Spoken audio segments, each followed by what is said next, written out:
अस्सलामुअलैकुम वरहमतुल्लाहि वबरकातुहु औज़ुबिल्लाहि मिनश्शैतानिर्रजीम बिस्मिल्लाहिर्रहमानिर्रहीम సూరా 33 అల్ అహజాబ్ 26-50 ఆయాతులు. అల్ అహజాబ్ అనగా సైన్యాలు. ఆయత్ నంబర్ 26. వారికి అంటే అవిశ్వాసులకు తోడ్పడిన గ్రంథవహులను కూడా అల్లాహ్ వారి కోటల నుంచి దించేశాడు. మీ పట్ల వారి గుండెలలో గుబులును నింపేశాడు. దాంతో మీరు వారిలోని ఒక వర్గాన్ని వధించసాగారు, మరో వర్గాన్ని బందీలుగా పట్టుకోసాగారు. ఆయత్ నంబర్ 27. ఇంకా ఆయన వారి భూములకు, వారి ఇండ్లకు, వారి సిరి సంపదలకు మిమ్మల్ని వారసులుగా చేశాడు. మీరు కాలు మోపని భూమిని కూడా ఆయన మీ పాదాక్రాంతం చేశాడు. అల్లాహ్ అన్నింటిపై అధికారం కలవాడు సుమా. ఈ ఆయతులో బనూ కురైజాతో జరిగిన యుద్ధ ప్రస్తావన ఉంది. బనూ కురైజా వారు మహాప్రవక్త సల్లల్లాహు సల్లంతో చేసుకున్న స్నేహ ఒప్పందాన్ని ఉల్లంఘించి అహజాబ్ యుద్ధ సందర్భంగా అవిశ్వాసులకు, ఇతర యూదులకు సహాయం అందించారని ఇంతకు ముందు కూడా చెప్పటం జరిగింది. అహజాబ్ యుద్ధం నుంచి ఇంటికి తిరిగి వచ్చిన తర్వాత మహాప్రవక్త సల్లల్లాహు సల్లం స్నానాదులు ముగించుకుంటుండగానే దైవదూత హజ్రత్ జిబ్రాయిల్ అలైహిస్సలాం ఏతెంచారు. ఏమిటి, తమరప్పుడే ఆయుధాలు విడిచేశారా? మేము దైవదూతలం, ఇంకా ఆయుధాలను చేబూని ఉన్నాం. పదండి, బనూ కురైజా సంగతి తేల్చవలసి ఉంది. ఈ పని కోసమే అల్లాహ్ నన్ను మీ దగ్గరకు పంపించాడు అని చెప్పారు. దాంతో మహాప్రవక్త సల్లల్లాహు సల్లం యుద్ధ ప్రకటన చేయించారు. అంతేకాదు, అస్ర్ నమాజ్ అక్కడికి వెళ్ళి చేయాలని కూడా గట్టిగా తాకీదు చేశారు. కురైజా తెగవారు మదీనా నగరానికి కొన్ని మైళ్ళ దూరంలో నివసించేవారు. ముస్లింల రాకను పసిగట్టిన ఆ తెగవారు తమ కోటల్లోకి వెళ్ళి ద్వారాలన్నీ మూసేశారు. ముస్లింలు వారి కోటలను నలువైపుల నుంచి ముట్టడించారు. ఈ ముట్టడి సుమారు 25 రోజుల దాకా సాగింది. ఎట్టకేలకు బనూ కురైజా వారు సాద్ బిన్ ముఆజ్ రజల్లాహు అన్హును తమ తీర్పరి మధ్యవర్తిగా అంగీకరించారు. ఆయన చేసిన తీర్పును శిరసావహిస్తామని కూడా మాటిచ్చారు. బనూ కురైజాలో యుద్ధం చేయగల శక్తి ఉన్న వారందరినీ వధించాలని, చిన్నపిల్లలను, స్త్రీలను ఖైదీలుగా పట్టుకోవాలని, వారు ఆస్తిపాస్తులను ముస్లింలకు పంచిపెట్టాలని సాద్ తీర్పిచ్చారు. ఈ తీర్పును వినగానే ఆకాశాలలో అల్లా చేసిన తీర్పు కూడా ఇదే అని దైవ ప్రవక్త సల్లల్లాహు సల్లం చెప్పారు. తీర్పును అనుసరించి పోరాడే వారందరికీ శిరచ్ఛేదన శిక్ష విధించబడింది. ఆ విధంగా మదీనా నగరానికి విద్రోహుల బెడద తప్పింది. వివరాల కోసం సహీ బుఖారీ కందక పోరాట అధ్యాయం చూడండి. అంజలా అంటే కోటల నుంచి క్రిందికి దింపాడని, జాహరూహుం అంటే వారు అవిశ్వాసులకు సహాయపడ్డారని అర్థం. ఇంతకీ ముస్లింలు కాలు మోపని ఆ భూమి ఏది? అది ఖైబర్ భూమి అని కొందరు అభిప్రాయపడ్డారు. ఎందుకంటే ఈ ముట్టడి తరువాతనే ముస్లింలు హిజ్రీ 6వ ఏట హుదైబియా సంధి అనంతరం ఖైబర్ను జయించారు. మరికొంతమంది అది మక్కా నేలని భావించారు. ఇంకా కొంతమంది దాన్ని రోము, పారసీక భూభాగాలుగా పేర్కొన్నారు. కొంతమంది విద్వాంసుల దృష్టిలో ప్రళయ దినం వరకు ముస్లింలు జయించే భూభాగాలన్నీ ఆ భూమి క్రిందకి వస్తాయి. ఆయత్ నంబర్ 28. ఓ ప్రవక్త, నీ భార్యలకు ఇలా చెప్పు, మీరు గనక ప్రాపంచిక జీవితాన్ని, దాని తలుకు బెడుకులను కోరుకుంటూ ఉన్నట్లయితే రండి, నేను మీకు ఎంతో కొంత ఇచ్చి మిమ్మల్ని ఉత్తమ రీతిలో సాగనంపుతాను. ఆయత్ నంబర్ 29. కానీ ఒకవేళ అల్లాహ్ను, ఆయన ప్రవక్తను, పరలోక నిలయాన్ని పొందాలన్నదే మీ లక్ష్యమైతే మీలోని సద్వర్తనుల కోసం అల్లాహ్ గొప్ప పుణ్యఫలాన్ని సిద్ధం చేసి ఉంచాడు. విజయాల తర్వాత ముస్లింల ఆర్థిక పరిస్థితులు కొంత మెరుగుపడ్డాయి.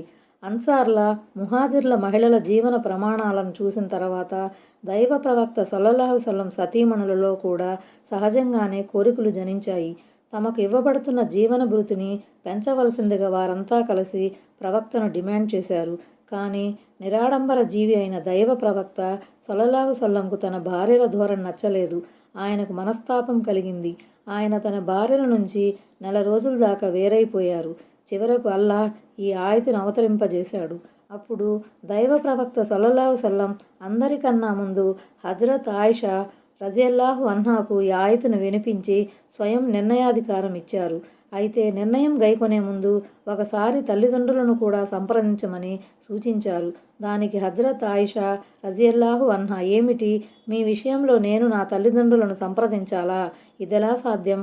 నాకు అల్లాహ్ మరియు ఆయన ప్రవక్తే కావాలి అన్నారు. సతీమణులంతా ఇదే అభిప్రాయాన్ని వ్యక్తపరిచారు. వారిలో ఏ ఒక్కరు కూడా దైవ ప్రవక్త సల్లల్లాహు సల్లంను వదిలి ప్రాపంచిక వైభవాల వైపుకు మొగ్గు చూపలేదు. ఈ సంఘటన జరిగే నాటికి దైవ ప్రవక్త సల్లల్లాహు సల్లం దాంపత్యంలో 9 భార్యలున్నారు. వారిలో 5 కురైషు మహిళలు: ఆయిషా, హఫ్సా, ఉమ్మె హబీబా, సౌదా, ఉమ్మె సల్మా. 4 కురైషేతర మహిళలు: సఫియా, మైమూనా, జైనబ్, జువేరియా. పురుషుని తరపున గైకొనబడే నిర్ణయాధికారాన్ని కొంతమంది తలాక్గా పరిగణిస్తారు. ఇది సరైనది కాదు. స్వయం నిర్ణయాధికారం, వేర్పడే అధికారం ఇవ్వబడిన పిదప స్త్రీ వేర్పడాలని నిర్ణయించుకుంటేనే విడాకుల ప్రసక్తి వస్తుంది. అది కూడా తలాకే రజీగా పరిగణించబడుతుందే తప్ప కొంతమంది భావిస్తున్నట్లు అది తలాకే బాయిన్ క్రిందికి రాదు. స్త్రీ గనక వేర్పాటుకు సుముఖంగా లేని పక్షంలో విడాకుల ప్రసక్తి రాదు. ఉదాహరణకు హజ్రత్ ఆయిషా రజియల్లాహు అన్హానే చూడండి. ఆమె గారు విడాకులు పుచ్చుకునే బదులు దైవ ప్రవక్త సల్లల్లాహు సల్లం సహధర్మచారిణిగా ఉండటానికే ఇష్టపడ్డారు. అప్పుడు ఈ నిర్ణయాధికారం తలాక్గా పరిగణించబడలేదు. ఆయత్ నంబర్ 30. ఓ ప్రవక్త సతీమణులారా, మీలో ఎవరైనా సరే స్పష్టంగా అసభ్యకరమైన చేష్టకు పాల్పడినట్లయితే ఆమెకు 2 శిక్ష విధించబడుతుంది. ఇది అల్లాహకు చాలా తేలిక. దివ్య ఖురాన్లో అల్-ఫాహిషతు అనే పదం వ్యభిచారం అన్న భావంలో ప్రయోగించబడింది. కానీ ఇక్కడ మాత్రం ఫాహిషతిన్ అని సాధారణ నామం ఉంది. అవాంఛనీయమైన, అమర్యాదకరమైన, దురుసైన అన్న భావంలో ఈ పదం ఉపయోగించబడింది. దైవ ప్రవక్త సల్లల్లాహు సల్లం ఎడల దురుసుగా ప్రవర్తించటం, ఆయన మనసును నొప్పించటం కూడా చాలా తీవ్రమైన విషయమే. ఇది కుఫ్ర్, అవిశ్వాసం క్రిందికి వస్తుంది. అదీగాక దైవ ప్రవక్త సల్లల్లాహు సల్లం సతీమణులంటేనే ఉన్నత శ్రేణికి చెందినవారు. ఉన్నత శ్రేణికి చెందినవారు చేసే చిన్న చిన్న పొరపాట్లు కూడా పెద్ద పొరపాట్లుగానే ఎంచబడతాయి. అందువల్ల ప్రవక్త భార్యల వల్ల జరిగే మామూలు తప్పుకు కూడా రెట్టింపు శిక్ష విధించబడుతుందని హెచ్చరించబడింది. ఆయత్ నంబర్ 31. మరి మీలో ఎవరు అల్లాహకు, ఆయన ప్రవక్తకు విధేయత కనబరుస్తారో, సదాచరణ చేస్తారో ఆమెకు మేము 2 పుణ్యఫలాన్ని ప్రసాదిస్తాము. ఆమె కోసం మేము గౌరవప్రదమైన ఉపాధిని సిద్ధం చేసి ఉంచాము.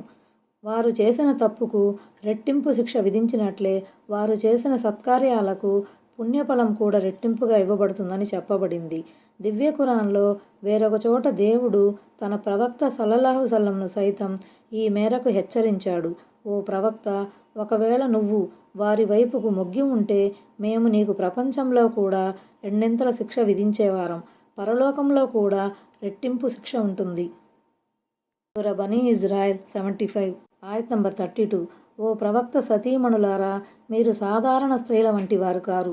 మీరు అల్లాహకు భయపడేవారే అయితే శృతిమెత్తని శైలిలో మాట్లాడకండి. దానివల్ల హృదయంలో దురాలోచన రోగం ఉన్నవాడు అత్యాశకు పోవచ్చు. కనుక మాట్లాడితే ఉత్తమ రీతిలోనే మాట్లాడండి. అంటే మీ స్థాయి, స్థానం వేరితర స్త్రీల స్థాయి వంటిది కాదు.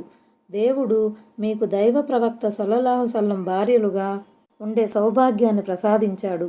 ఆ కారణంగా ముస్లిం సమాజంలో మీకు ఒక విశిష్ట స్థానం లభించింది. కాబట్టి దైవ ప్రవక్త సల్లల్లాహు సల్లం మాదిరిగా మీరు కూడా ముస్లిం సమాజానికి ఓ ఉదాహరణగా ఉండాలి అన్నది దీని భావం. ఆ విధంగా వారికి వారి స్థానాన్ని గుర్తు చేసి కొన్ని మార్గదర్శక నియమాలు సూచించబడ్డాయి. ప్రత్యక్షంగా ప్రవక్త సతీమణులను ఉద్దేశించి ఈ ఉపదేశం చేయబడినప్పటికీ బోధనా తీరును బట్టి అది సమస్త ముస్లిం మహిళావనికి వర్తిస్తుంది. కాబట్టి ముస్లిం మహిళలంతా ఈ ఆదేశాలను తూచా తప్పకుండా పాటించాల్సిందే. ఏ విధంగానైతే దేవుడు స్త్రీ అస్తిత్వంలో పురుషుని కోసం లైంగిక ఆకర్షణను ఉంచాడో అదేవిధంగా స్త్రీ కంఠస్వరంలో కూడా ఒకలాంటి లావణ్యాన్ని, లాలిత్యాన్ని, సౌకుమార్యాన్ని ప్రకృతి పరంగా పొందుపరచాడు. అది మగాణ్ణి ఇట్టే ఆకట్టుకుంటుంది. అందుకే పరపురుషులతో మాట్లాడవలసి వచ్చినప్పుడు ఉద్దేశపూర్వకంగా ఎలాంటి మెతకదనాన్ని, వయ్యారాన్ని వలకపోయకుండా జాగ్రత్త పడాలని, సూటిగా నిర్బంధంగా మాట్లాడాలని ఉపదేశించబడింది. కేవలం సూటిగా మాట్లాడితేనే సరిపోదు. మాట సరైన రీతిలో మాట్లాడాలి. మాట నైతిక పరిధిని దాటకూడదు. మాటల్లో ద్వంద్వార్థాలకు తావుండకూడదు. దైవానికి భయపడి పరలోక చింతన కలిగి ఉండే సౌశీల్యవతులు దీని ప్రాముఖ్యాన్ని ఇట్టే గ్రహిస్తారు. ఈ నిర్దేశక నియమాలను ఖచ్చితంగా పాటిస్తారు. కానీ ఏ స్త్రీల ఆంతర్యాలలో దైవభక్తి, పరలోక భీతి లేదో వారు ఈ మార్గదర్శక సూత్రాలను ఖాతరు చేయరు. ఆయత్ నంబర్ 33. మీరు మీ ఇండ్లలోనే ఆగి ఉండండి. పూర్వపు అజ్ఞాన కాలంలో మాదిరిగా మీ సింగారాన్ని చూపిస్తూ తిరగకండి. నమాజు చేస్తూ ఉండండి. జకాతు ఇస్తూ ఉండండి. అల్లాహ్కు, ఆయన ప్రవక్తకు విధేయత చూపుతూ ఉండండి. ఓ ప్రవక్త ఇంటివారలారా, మీ నుండి అన్ని రకాల మాలిన్యాన్ని దూరం చేయాలన్నది, మిమ్మల్ని పూర్తిగా పరిశుద్ధపరచాలన్నది అల్లాహ్ అభిలాష. అంటే అవసరం లేకుండానే ఇల్లు వదిలి బయటకు రాకండి. గృహ పరిధిలోని స్త్రీకి రక్షణ ఉందని, రాజకీయ వ్యవహారాల్లో, ఆర్థిక విషయాల్లో స్త్రీలు అనవసరంగా తలదూర్చరాదని ఈ ఆయతు ద్వారా సంకేతం లభిస్తుంది. ఒకవేళ ఏదేని కారణంపై ఇల్లు వదిలి బయటకు రావాల్సి వస్తే ఏ విధంగా మసలుకోవాలో ఇక్కడ తెలియజేయబడింది. అట్టి పరిస్థితుల్లో సింగారించుకుని వెళ్ళరాదు. తమ అలంకరణ అందరికీ కనిపించేలా తిరగకూడదు. పైగా వారు పరదాను పాటించాలి. షరియతు సూచించిన శరీర భాగాలను కప్పి ఉంచాలి. బయట తిరుగుతున్నప్పుడు సువాసన పూసుకోరాదు. సాదాసీదా దుస్తులు ధరించి బురకాలో నిరాడంబరంగా తిరగాలి. అలంకరణను, సింగారాన్ని ప్రదర్శించుకుంటూ తిరగడం అజ్ఞాన కాలం నాటి పోకడని ఖురాన్ స్పష్టపరిచింది. ఇస్లాంకు పూర్వం ఈ విధమైన ప్రదర్శన జరిగేది. ఇస్లాం దీనిని నిషేధించింది. కాబట్టి ఇక మీదట ఎవరు ఎప్పుడు ఈ అజ్ఞాన పోకడకు పాల్పడినా దానికి ఇస్లాంతో ఎలాంటి సంబంధం లేదని తెలుసుకోవాలి. ఇంతకుముందు వచ్చిన ఆదేశాలలో చెడులను విడనాడమని చెప్పబడింది. ఈ ఆదేశాలలో మంచిని చేయమని చెప్పబడింది. ప్రవక్త ఇంటివారలు అంటే ఎవరెవరు? దీని నిర్ధారణ విషయంలో కాస్త భేదాభిప్రాయం ఉంది. ఖురాన్ నేపథ్యంలో కొందరు ప్రవక్త సతీమణులు అని భావించారు. ఈ ఆయతు ద్వారా ఇదే అర్థం వస్తుంది. దివ్య ఖురాన్లో వేరుతెర చోట్ల కూడా సతీమణిని ఇంటివారుగా పేర్కొనటం జరిగింది. ఉదాహరణకు హూద్ సూరాలోని 73వ ఆయతు. కాబట్టి ఇంటివారలు అన్న పదంలో ప్రవక్త సతీమణులు ఇమిడి ఉన్నారన్న దానికి ఖురాన్ వచనమే ప్రబల నిదర్శనం. అయితే మరికొంతమంది ఇంటివారలు అహ్లబైత్ అనే పదం హజ్రత్ ఫాతిమా, హజ్రత్ అలీ, హజ్రత్ హసన్, హుసైన్లకు మాత్రమే వర్తిస్తుందని అంటారు. ప్రవక్త సతీమణులను వారు ఈ పరిధి నుంచి తీసేస్తారు. ఈ రెండు అభిప్రాయాలకు నడుమ మధ్య మార్గం అవలంబించినట్లయితే ఇంటివారులన్న పదంలో ఈ ఉభయులు వచ్చేస్తారు. ఎందుకంటే ప్రవక్త సతీమణులు అహ్లబైత్ పరిధిలోకి వస్తారని ఖురాన్ ద్వారా రూఢి అవుతుండగా, అల్లుడు, మనవళ్ళు అహ్లబైత్కి చెందినవారని ప్రామాణిక ఉల్లేఖనాల ద్వారా నిరూపితమవుతుంది. ఒకసారి దైవ ప్రవక్త సల్లల్లాహు అలైహి వసల్లం వారిని తన దుప్పట్లోకి తీసుకొని, ఓ అల్లాహ్, వీళ్ళు నా ఇంటి వారలు, కుటుంబీకులు అని పలికారు. దీని భావం ఏమిటి? వీళ్ళు కూడా నా ఇంటి వారే అని ఆయన సల్లల్లాహు అలైహి వసల్లం చెప్పదలిచి ఉంటారు. లేదా నా సతీమణులను నా ఇంటివారి జాబితాలో చేర్చినట్లు వీళ్లను కూడా చేర్చు అని ఆయన సల్లల్లాహు అలైహి వసల్లం ప్రార్థించి ఉంటారు. ఈ విధంగా ఈ అంశానికి సంబంధించిన పలు ఆధారాల మధ్య విడదీయరాని బంధం ఏర్పడుతుంది. ఆయత్ నంబర్ 34. మీ ఇండ్లలో పారాయణం చేయబడే అల్లాహ్ ఆయతులను, ప్రవక్త ప్రవచనాలను స్మరించుకుంటూ ఉండండి. నిశ్చయంగా అల్లాహ్ మృదు స్వభావి, అన్నీ తెలిసినవాడు. అంటే వాటి ప్రకారం ఆచరించండి. అరబ్బీలో హిక్మత్ అని ఉంది. హిక్మత్ అంటే హదీసులు అన్నమాట. ఈ ఆయత్ ఆధారంగా కొంతమంది విద్వాంసులు ఏమంటారంటే, హదీసు కూడా ఖురాన్ మాదిరిగా పుణ్యార్జన సంకల్పంతో చదువువచ్చు. ప్రవక్త సతీమణులు కూడా ప్రవక్త ఇంటి వారలు పరిధిలోకి వస్తారన్న దానికి ఈ ఆయతు ప్రబల సాక్ష్యం. ఎందుకంటే దివ్యవాణి ప్రవక్త సతీమణుల ఇళ్లలో అవతరించేది. ముఖ్యంగా ఆయిషా రజియల్లాహు అన్హా కుటీరంలో అవతరించేదని హదీసుల ద్వారా తెలుస్తుంది. ఆయత్ నంబర్ 35. నిశ్చయంగా ముస్లిం పురుషులు, ముస్లిం స్త్రీలు, విశ్వాసులైన పురుషులు, విశ్వాసులైన స్త్రీలు, విధేయులైన పురుషులు, విధేయులైన స్త్రీలు, సత్యసంధులైన పురుషులు, సత్యసంధులైన స్త్రీలు, సహనశీలురైన పురుషులు, సహనవతులైన స్త్రీలు, అణకువగల పురుషులు, అణకువగల స్త్రీలు, దాన ధర్మాలు చేసే పురుషులు, దాన ధర్మాలు చేసే స్త్రీలు, ఉపవాసం ఉండే పురుషులు, ఉపవాసం ఉండే స్త్రీలు, తమ మర్మాంగాలను కాపాడుకునే పురుషులు, కాపాడుకునే స్త్రీలు, అల్లాహ్ను అత్యధికంగా స్మరించే పురుషులు, స్మరించే స్త్రీలు, వీరందరి కోసం అల్లాహ్ విస్తృతమైన మన్నింపును, గొప్ప పుణ్యఫలాన్ని సిద్ధం చేసి ఉంచాడు. హజ్రత్ ఉమ్మె సలమా రజియల్లాహు అన్హా తదితర మహిళలకు ఒక ధర్మ సందేహం కలిగింది. అల్లాహ్ ప్రతిసారి పురుషులను సంబోధిస్తూనే ఆదేశాలిస్తాడేమిటి, మహిళలను ఉద్దేశించి ఏమీ సెలవీయడేమిటి అని. అప్పుడు ఈ ఆయతు అవతరించింది. ఈ ఆయతులో మహిళలను ఓదార్చడం జరిగింది. వాస్తవానికి దివ్య ఖురాన్లోని ఆదేశాలన్నీ పురుషులతో పాటు స్త్రీలకు కూడా వర్తిస్తాయి. కొన్ని చోట్ల ప్రత్యేకంగా స్త్రీలకు మాత్రమే వర్తించే ఆదేశాలు కూడా ఉన్నాయి. ఈ ఆయతు ద్వారా విదితమయ్యేదేమిటంటే, దైవారాధన విషయంలో కానీ, దైవ విధేయతలో కానీ, పరలోక అంతస్తుల దృష్ట్యా కానీ స్త్రీ పురుషులలో ఎలాంటి వ్యత్యాసాలు లేవు. ఇరువురి కోసం ఈ క్షేత్రం సమానంగా తెరువబడి ఉంది. ఇరు వర్గాల వారిలో ఎవరైనా సరే తాము కోరినన్ని సత్కార్యాలు చేసి పుణ్యఫలాన్ని సంపాదించుకోవచ్చు.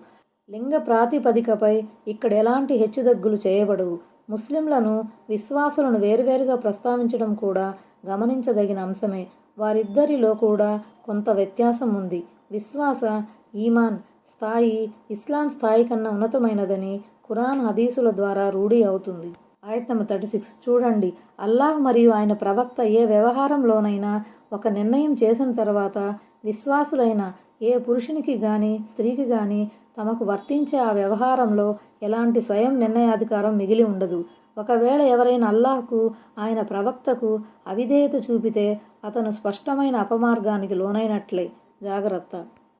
హజ్రత్ జైనబ్ రజియల్లాహు అన్హా వివాహం విషయంలో ఈ ఆయత్ అవతరించింది.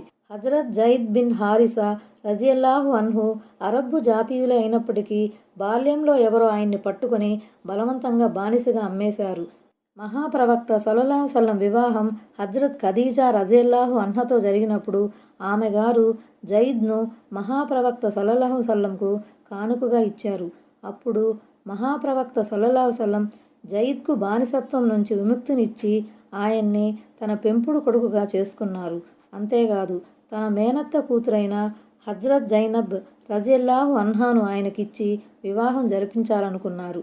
జైనబ్ ఇంటికి వివాహ సందేశం పంపారు. కానీ స్వేచ్ఛ పొందిన ఒక బానిసతో వివాహం అనేసరికి జైనబ్ గారు, ఆమె సోదరుడు ఆలోచనలో పడిపోయారు. జైనబ్ గారు ఉన్నత వంశీయురాలు. ఆ సందర్భంగా ఈ ఆయత్ అవతరించింది. దీని భావం ఏమిటంటే, అల్లాహ్, ఆయన ప్రవక్త నిర్ణయం గైకొన్న తరువాత తమ అవిబతాన్ని చెలాయించాలనుకోవటం ఏ ముస్లిం పురుషునికి కానీ స్త్రీకి కానీ ఎంతమాత్రం తగదు. పైగా వారు దేవుడు, దైవ ప్రవక్త ఆజ్ఞల ముందు తలవంచాలి, మనస్ఫూర్తిగా వాటిని పాలించాలి. ఈ ఆయతును విన్న తరువాత హజ్రత్ జైనబ్ రజియల్లాహు అన్హా తన నిర్ణయాన్ని మార్చుకొని హజ్రత్ జైద్ రజియల్లాహు అన్హతో వివాహానికి సుముఖత వ్యక్తం చేశారు. అప్పుడు వారిద్దరి నికా జరిగింది. ఆయత్ నంబర్ 37 ఓ ప్రవక్త, ఆ సందర్భాన్ని కాస్త జ్ఞాపకం చేసుకో. అల్లాహ్ అనుగ్రహించిన వ్యక్తితో, నువ్వు సైతం ఉపకారం చేసిన వానితో నువ్వు నీ భార్యను నీ దగ్గరే ఉండనివ్వు, అల్లాహ్కు భయపడు అని చెప్పేవాడివి. కానీ అల్లాహ్ బయట పెట్టాలని ఉన్న ఒక విషయాన్ని నువ్వు నీ మనసులోనే దాచిపెట్టావు. నువ్వు జనులకు భయపడేవాడివి. నిజానికి నువ్వు భయపడటానికి అల్లాహే ఎక్కువ హక్కుదారుడు. మరి జైద్ ఆ స్త్రీతో తన లాంఛనాలన్నీ పూర్తి చేసిన తర్వాత మేము ఆమె వివాహం నీతో జరిపించాము. దత్తపుత్రులు తమ భార్యల లాంఛనాలన్నీ పూర్తి చేసిన తర్వాత వారికి విడాకులిచ్చిన పిమ్మట వారి భార్యలను వివాహమాడే విషయంలో ముస్లింలు ఎలాంటి సంకోచానికి లోను కాకుండా ఉండేటందుకు మేమిలా చేశాము. అల్లాహ్ ఆజ్ఞ అమలు జరిగి తీరవలసిందే. ఆ దంపతుల జైద్, జైనబ్ల మనసులు కలవలేదు. తాను ఉన్నత వంశస్థురాలన్న భావం ఆమె మదిలో మెదలుతూ ఉండేది. జైద్ రజియల్లాహు అన్హుపై బానిసత్వ మచ్చ ఉండేది. తత్కారణంగా ఆ కాపురంలో కలతలు రేగాయి. ఆ మాటే తరచూ దైవ ప్రవక్త సల్లల్లాహు అలైహి వసల్లంకు చెబుతూ ఉండేవారు జైద్. తానామెకు విడాకులు ఇవ్వదలిచినట్లు కూడా చెప్పేశారు. కానీ దైవ ప్రవక్త సల్లల్లాహు అలైహి వసల్లం ఆయన్ని వారించారు, సర్దుకు పొమ్మని నచ్చజెప్పారు. అయితే అదే సమయంలో ఆ కాపురం ఎంతో కాలం నిలవదని, విడాకులు అనివార్యమని, విడాకుల అనంతరం జైనబ్తో దైవ ప్రవక్త సల్లల్లాహు అలైహి వసల్లంకు వివాహం జరిపించనున్నానని దేవుడు వహీ పంపాడు. ఆ విధంగా ముస్లిం సమాజంలో కొనసాగుతూ వస్తున్న ఒక దురాచారాన్ని దేవుడు నిర్మూలించదలిచాడు. అదేమంటే, దత్తపుత్రులను అరబ్బులు కన్నకొడువులుగా తలపోసేవారు. కానీ షరీయతు ప్రకారం దత్తపుత్రులు ఎట్టి పరిస్థితుల్లోనూ కన్నకొడుకులు కాజాలరు. దత్తపుత్రుల భార్యలు కోడళ్ళు కాజాలరు. దత్తపుత్రులు విడాకులిచ్చిన స్త్రీలను వివాహమాడటంలో సంకోచించాల్సిన అవసరం లేదు. ఈ విషయాన్ని ముస్లిం సమాజం ముందు తేటతెల్లం చేసే ఉద్దేశంతో అల్లాహ్ ఈ పరిణామాలను ఉత్పన్నం చేశాడు. దైవ సంకేతం అందిన కొన్నాళ్లకే హజరత్ జైద్ రజియల్లాహు అన్హు తన భార్యకు విడాకులు ఇచ్చేశారు. హజ్రత్ జైద్ రజియల్లాహు అన్హుపై అల్లాహ్ దయదల్చాడంటంలోని మర్మం ఏమిటంటే, ఆయనకు ఇస్లాం స్వీకార భాగ్యాన్ని ప్రసాదించాడు. బానిస చెర నుంచి విముక్తిని వసగాడు. ఇక దైవ ప్రవక్త సల్లల్లాహు సల్లం ఆయనకు చేసిన ఉపకారం ఏమిటంటే, ఆయనకు బానిసత్వం నుంచి స్వేచ్ఛను ప్రసాదించి తన పెంపుడు కొడుకుగా చేసుకున్నారు. ఆయనకు ధార్మిక శిక్షణనిచ్చి ఆయన జీవితాన్ని తీర్చిదిద్దారు. అంతేకాదు స్వయానా తన మేనత్త ఉమైమా గారి పుత్రికతో ఆయన పెండ్లి జరిపించారు. కానీ అనుకోని పరిణామాలు చోటు చేసుకున్నాయి. విడాకులు అనివార్యమయ్యాయి. అయితే ఈ పరిణామాల వెనుక దైవ ప్రణాళిక మరో విధంగా ఉంది. విడాకుల అనంతరం జైనబ్తో దైవ ప్రవక్త సల్లల్లాహు సల్లం వివాహం జరిపించినట్లు దేవుడు సూచించాడు. కానీ ఈ విషయాన్ని వ్యక్తపరచడానికి దైవ ప్రవక్త సల్లల్లాహు సల్లం తాత్సారం చేశారు. తాను తన కోడలని వివాహమాడారని జనులు ఎక్కడ నిందిస్తారోనని ఆయన భయపడేవారు. కానీ దేవుడు తలచినది ఇంకొకటి. ఈ సంఘటన ద్వారా దేవుడు పాత ఆచారాన్ని శాశ్వతంగా రూపుమాపదలిచాడు. అలా భయపడటం సహజమే. కానీ జనులకు భయపడి దైవ నిర్ణయాన్ని దాచి ఉంచటం సరికాదని అల్లాహ్ తన ప్రవక్తను సున్నితంగా మందలించాడు. అంటే హజ్రత్ జైద్ తన భార్యకు విడాకులు ఇచ్చిన తర్వాత ఆమె ఇద్దత్ కాలం పూర్తి చేసిన మీదట, అంటే సుప్రసిద్ధ నికాహ్ పద్ధతికి భిన్నంగా దైవాదేశంపై వారిరువురి దైవ ప్రవక్త జైనబ్ల నికాహ్ జరిగిపోయింది. అంటే నికాహ్ సదనం, సాక్షులు, సంరక్షకులు, మహర్ చెల్లింపు లాంటివి ఏమీ లేకుండానే వివాహం జరిగిపోయింది. ఈ వివాహం తరువాత ముస్లిం సమాజంలో ఎవరూ తమ దత్తపుత్రులు విడాకులిచ్చిన స్త్రీలను వివాహమాడటంలో సందిగ్ధానికి లోను కావాల్సిన అవసరం లేదు. ఈ వివాహం ధర్మసమ్మతమే అని అల్లాహ్ తేటతెల్లం చేయదలిచాడు. అంటే దేవుడు ఈ మేరకు రాసిపెట్టాడు. అది అమల్లోకి రాకుండా ఎవరూ అడ్డుకోలేరు. ఆయత్ నంబర్ 38. అల్లాహ్ తన ప్రవక్త కోసం నిర్ధారించిన దానిని ప్రవక్త అవలంబించడం ఏ విధంగానూ ఆక్షేపణీయం కాదు. పూర్వం గతించిన వారిలో కూడా దేవుని ఈ సంప్రదాయమే ఉండేది. అల్లాహ్ ఆజ్ఞ నిర్ణీత లక్ష్యాలతో కూడుకున్నదై ఉంటుంది. జైనబ్ రజియల్లాహు అన్హాతో దైవ ప్రవక్తకు జరిగిన వివాహాన్ని దృష్టిలో పెట్టుకుని ఈ ఆయత్ అవతరించింది. ఈ వివాహం ధర్మబద్ధంగా జరిగింది. అందువల్ల దైవ ప్రవక్త సల్లల్లాహు సల్లం ఇందులో సంకోచానికి, తడబాటుకు లోను కావాల్సిన అవసరం ఎంతమాత్రం లేదు. గత కాలపు ప్రవక్తలు కూడా ఇలాంటి విషయాలలో సందిగ్ధానికి లోనయ్యేవారు కాదు. అల్లాహ్ తరపున విధించబడిన పనిని వారు నిస్సంకోచంగా చేసేవారు. ఒకవేళ ఆ పని ఆనాటి ఆచార సంప్రదాయాలకు విరుద్ధంగా ఉన్నా వారు జనులకు భయపడేవారు కారు. దైవాదేశాలు యుక్తితో, పరమార్థంతో కూడుకుని ఉంటాయి. ప్రాపంచిక చక్రవర్తుల ఆదేశాల మాదిరిగా అవి తాత్కాలిక ప్రయోజనాల్ని ఆశించేవై ఉండవు. ఆయత్ నంబర్ 39. వారంతా దైవ ప్రవక్తలంతా అల్లాహ్ సందేశాలను అందజేసేవారు. అల్లాహ్కు మాత్రమే భయపడేవారు. అల్లాహ్కు తప్ప వేరొకరికి భయపడేవారు కారు. లెక్క తేల్చటానికి అల్లాహ్ ఒక్కడే చాలు. అందుకే వారు దైవ సందేశాన్ని అందించే సమయంలో ఒకరి ఆక్షేపణలకు వెరవకుండా, నిందలను లెక్క చేయకుండా సూటిగా వ్యవహరిస్తారు. పరిస్థితుల ప్రభావానికి లోనై ఒకరితో రాజీ పడటం ప్రవక్తల విధానం కాదు. దేవుడు తన శక్తియుక్తుల రీత్యా, జ్ఞానం రీత్యా సర్వత్రా ఉన్నాడు. అందువల్ల తన దాసులకు సహాయపడటానికి ఆయన ఒక్కడే చాలు. దైవ సందేశ ప్రచార కార్యక్రమంలో ఎదురయ్యే అవరోధాలను ఆయన తొలగిస్తాడు. శత్రువుల కుటిల పన్నాగాల నుంచి, దుష్ట సంకల్పాల బారి నుంచి ఆయన వారిని కాపాడుతాడు. ఆయత్ నంబర్ 40. ప్రజలారా, ముహమ్మద్ సల్లల్లాహు సల్లం మీ మగవారిలో ఎవరికీ తండ్రి కాడు. అయితే ఆయన అల్లాహ్ యొక్క సందేశహరుడు, ప్రవక్తల పరంపరను పరిసమాప్తం చేసే చివరివాడు. అల్లాహ్ ప్రతిదీ తెలిసినవాడు. కాబట్టి ఆయన సల్లల్లాహు సల్లం జైద్ బిన్ హారిసాకు కూడా తండ్రి కారు. ఒక్క జైద్ రజియల్లాహు అన్హుకే కాదు, ఏ మగవానికి కూడా ఆయన తండ్రి కారు. వాస్తవానికి జైద్ రజియల్లాహు అన్హు హారిసా కుమారులు. కాకపోతే దైవ ప్రవక్త సల్లల్లాహు సల్లం ఆయన్ని తన దత్త పుత్రునిగా చేసుకున్నారు. అందువల్ల అజ్ఞాన కాలపు ఆచారం ప్రకారం ప్రజలు ఆయన్ని జైద్ బిన్ ముహమ్మద్ సల్లల్లాహు సల్లం అని పిలిచేవారు. అంత మాత్రం చేత ఆయన ప్రవక్తకు కన్న కొడుకు కాలేరు కదా. దత్తపుత్రులను వారి తండ్రుల సంబంధంతోనే పిలవండి అన్న ఆయత అవతరించిన తరువాత ప్రజలు ఆయన్ని మళ్ళీ జైద్ బిన్ హారిసా అనే పిలువసాగారు. అదలా ఉంచితే దైవ ప్రవక్త సల్లల్లాహు సల్లంకు హజ్రత్ ఖదీజా రజియల్లాహు అన్హా ద్వారా కాసిం, తాహెర్, తయ్యబ్ అనే 3 మగపిల్లలు పుట్టారు. మారియా కిప్తియా రజియల్లాహు అన్హా ద్వారా ఇబ్రహీం అనే అబ్బాయి పుట్టాడు. కానీ వీళ్ళంతా బాల్యంలోనే మరణించారు. వారిలో ఎవరూ యుక్త వయసుకు చేరలేదు. చెప్పవచ్చిందేమంటే ఆయన పిల్లల్లో ఎవరూ అబ్బాయిలు లేరు ఆయన్ని తండ్రి అని పిలవటానికి. ఖాతమున్ అంటే అసలు ముద్ర అని అర్థం. ముద్ర అనేది ఒకానొక ప్రక్రియ పూర్తయ్యాక పడుతుంది. ముద్ర పడిన తర్వాత ఆ పని అన్ని విధాలా పూర్తయినట్లే లెక్క. అంటే ఆయన సల్లల్లాహు సల్లం రాకతో దైవ దౌత్య పరంపరకు సీలు పడిపోయింది. కనుక మహాప్రవక్త ముహమ్మద్ సల్లల్లాహు సల్లం తరువాత ఎవరైనా తనను దైవ ప్రవక్తగా ప్రకటించుకుంటే అతను చాలా పెద్ద అబద్ధం చెప్పినట్లు లెక్క. హదీసులలో ఈ విషయం సవివరంగా చర్చించబడింది. యావత్తు ముస్లిం సమాజం ఈ విషయంపై ఏకాభిప్రాయం వ్యక్తం చేసింది. ప్రళయ దినానికి ముందు హజ్రత్ ఈసా అలైహిస్సలాం దిగివస్తారని ప్రామాణిక ఉల్లేఖనాల ద్వారా తెలుస్తోంది. అయితే ఆయన ఒక ప్రవక్తగా కాకుండా మహాప్రవక్త ముహమ్మద్ సల్లల్లాహు సల్లం అనుచర సమాజ సభ్యునిగా మాత్రమే వస్తారు.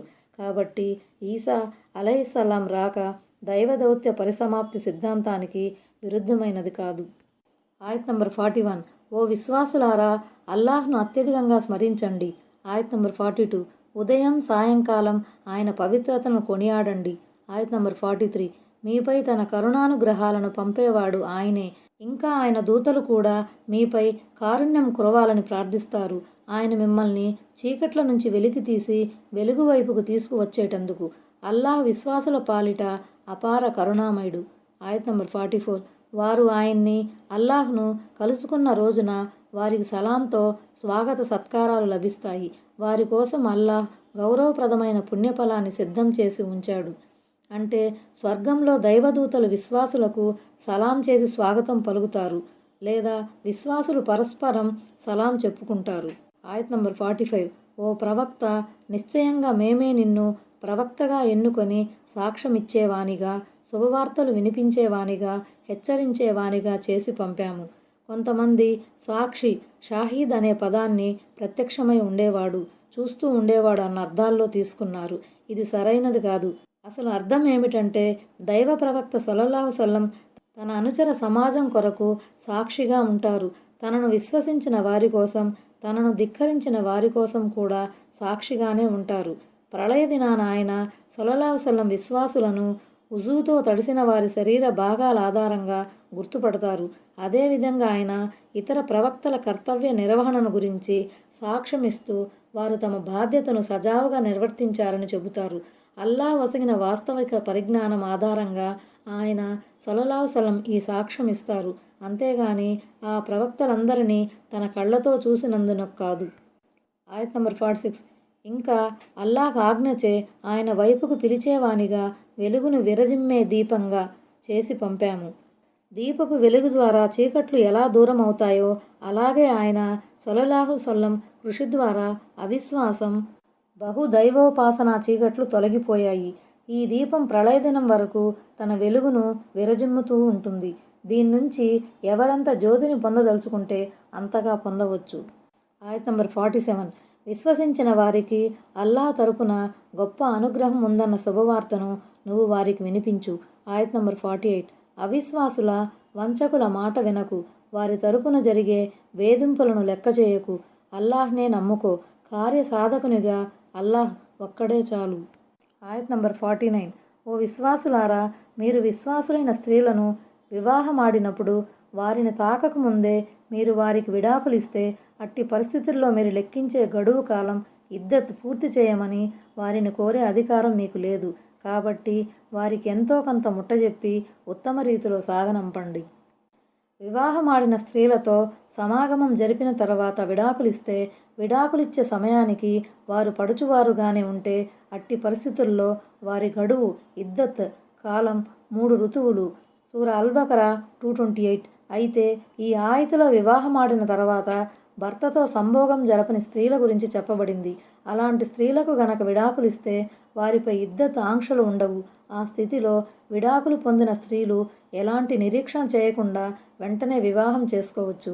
అయితే సమాగమం జరపకముందే భర్త మరణించిన పక్షంలో ఆమె పూర్తిగా 4 మాసాల 10 రోజులు ఇద్దత్ గడువు పూర్తి చేయాల్సి ఉంటుంది. ముట్టుకోవటం అన్నా, చేత్తో తాగటం అన్నా ఇవన్నీ సంభోగం నేపథ్యంలో చెప్పబడినవే. నికాహ్ అనే పదం ఇక్కడ వివాహ ఒప్పందం అనే భావంలో ఉంది. అందుకే నికాహుకు ముందు తలాక్ ప్రసక్తే రాదని ఈ ఆయతు ద్వారా స్పష్టంగా విదితమవుతోంది. ఎట్టి పరిస్థితుల్లోనూ వివాహం జరిగిన తరువాతే విడాకుల ప్రసక్తి వస్తుంది. కనుక ఎవరైనా నేను ఫలానా స్త్రీని వివాహమాడిన తర్వాత ఆమెకు తలాక్ ఇచ్చినట్లే అని నోటితో ప్రకటిస్తే అది తలాక్ ఇచ్చినట్లు కాదు.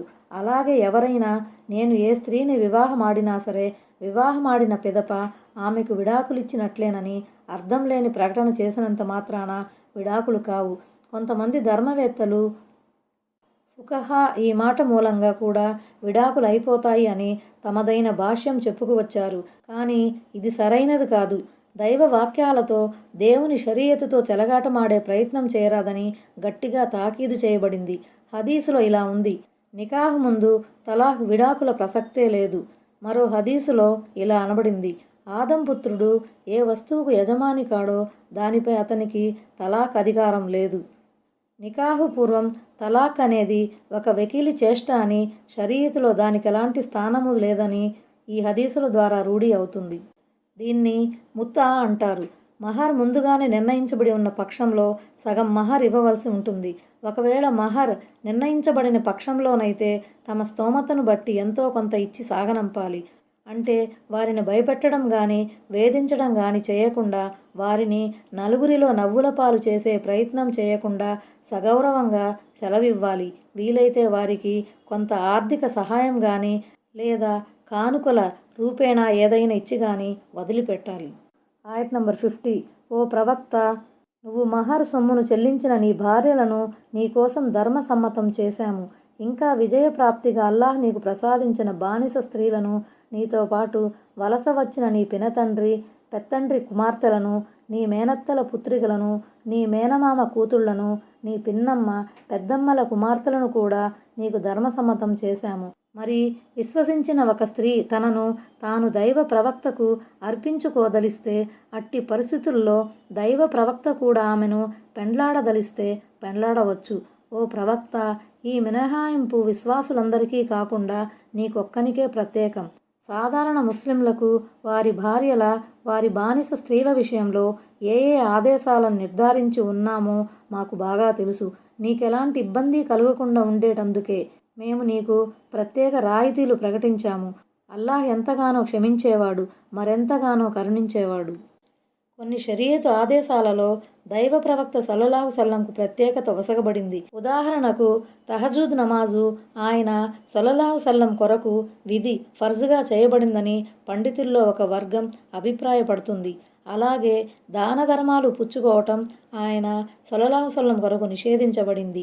అలాగే ఆయన సల్లల్లాహు సల్లంకు మాత్రమే వర్తించే మరికొన్ని ప్రత్యేక ఆజ్ఞలను దివ్య ఖురాన్ పేర్కొంది. వాటిలో నికాహ్ విషయం కూడా ఉంది.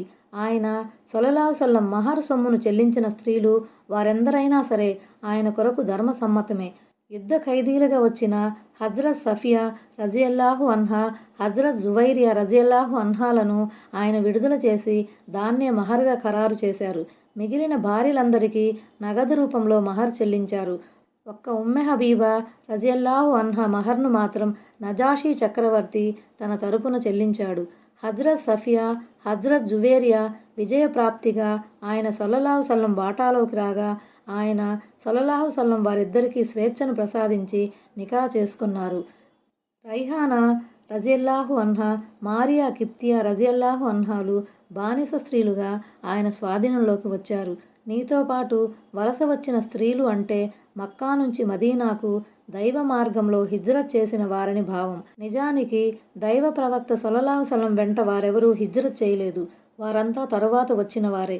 తనను తాను దైవ ప్రవక్తకు హిబా చేసుకోవటానికి, తనను సమర్పించుకోవటానికి ఏ ముస్లిం స్త్రీ అయినా ముందుకు వస్తే దైవ ప్రవక్త సల్లల్లాహు సల్లం కూడా ఆమెను వివాహమాడటానికి సుముఖంగా ఉన్న పక్షంలో మహర్ చెల్లించకుండానే ఆమెను వివాహమాడటానికి దైవ ప్రవక్త సల్లల్లాహు సల్లంకు అనుమతి ఇవ్వబడింది.